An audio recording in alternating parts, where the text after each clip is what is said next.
Start करते हैं और समझते हैं कि भाई सबसे पहले हमारा क्या टाइम मैनेजमेंट होना चाहिए। कुछ प्यारे प्यारे से पॉइंट्स आपके साथ में साझा करूंगा और इन पॉइंट्स को आपको हमारे साथ में बहुत अच्छे से समझना है। पहली चीज कि आपको डेली जो है 5-6 घंटे रोज पढ़ाई करनी है।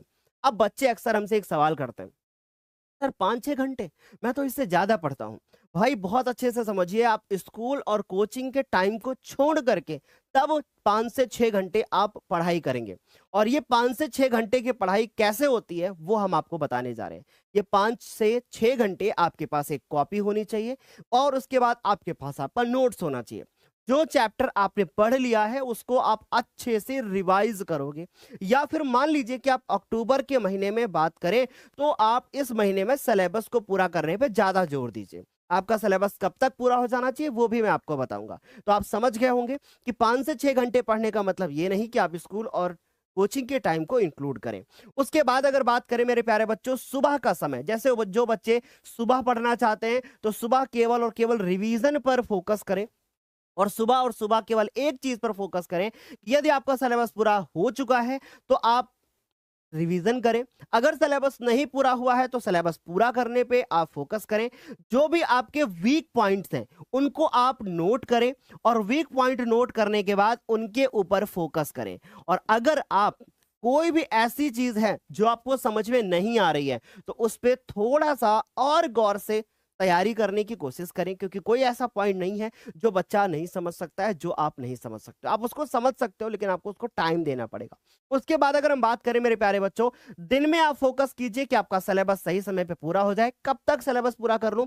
आप अगर सिलेबस नवंबर तक भी पूरा कर लेते हैं ना तो कोई दिक्कत नहीं है। बाकी जो बच्चे हमसे लगातार पढ़ रहे हैं उनका सिलेबस अक्टूबर तक हर हाल में पूरा हो जाएगा। और मैं बात यहाँ पे बैचेस की कर रहा हूँ कि बैच में आपका सिलेबस अक्टूबर तक पूरा हो जाएगा। इसके बाद अगर हम बात करते हैं मेरे प्यारे बच्चों शाम की, शाम में आपको प्रैक्टिस करना है। शाम में आपको पीवाईक्यूज लगाने हैं। पीवाईक्यूज का मतलब होता है पिछले ईयर की क्वेश्चंस। तो आप कितने वर्षों के क्वेश्चन लगा लें, तो भाई ध्यान से सुनिएगा, आप 2025, 2024 और 2023 के प्रश्नों को यदि हल कर लेते हैं तो आपका बोर्ड एग्जाम में हर एक प्रश्न आपको रिपीट होते हुए देखने को मिलेगा और वही क्वेश्चन आपके पेपर में आएगा। राइट, आगे बढ़ते हैं मेरे प्यारे बच्चों। सैंपल पेपर हम कहां से लाएं? तो भैया सैंपल पेपर्स के लिए आप यूपी बोर्ड की वेबसाइट पे जाकर के वहां से ले सकते हो, या फिर आप चाहें तो हमने ऐप के ऊपर भी अपलोड कर रखा है, वहां से भी ले सकते हो। उसके बाद मेरे प्यारे बच्चों बात करते हैं रात को सीखी हुई चीजें दोहराना चाहिए। अक्सर बच्चे क्या करते हैं ना कि भाई दिन भर उन्होंने पढ़ा और पढ़ करके फिर रात में जब वो लेटे और लेटने के बाद फिर वो सो गए। तो भाई जब भी आप लेटे उससे 1 घंटे पहले का एक टाइम निकाल लीजिए जिसमें पूरे दिन में पढ़ी हुई सारी चीजों को आप अच्छे से रिवाइज जरूर कर लीजिए।